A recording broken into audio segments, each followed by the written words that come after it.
আসসালামু আলাইকুম, শুভ দুপুর। নিশ্চয়ই সবাই ভালো আছেন। আলহামদুলিল্লাহ আমিও ভালো আছি। আজকে আমি আপনাদের সামনে বলবো তারাবির নামাজের কথা। দেখা যায় যে আমরা অনেকেই জানি তারাবির নামাজ পড়তে হয়, তারাবির নামাজ না পড়লে রোজা হয় না, এটা আমরা ছোটোবেলা থেকে শুনে আসছি। কিন্তু সঠিক কোনো তথ্য এ পর্যন্ত পাই নাই।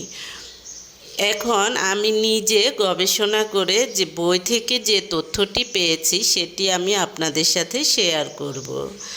যেমন নবীজি সাল্লাল্লাহু রমজানে তারাবি পড়তে উৎসাহিত করতেন, কিন্তু কখনো এ ব্যাপারে হুকুম করেননি যাতে তারাবির নামাজ বাধ্যতামূলক হয়ে না যায়।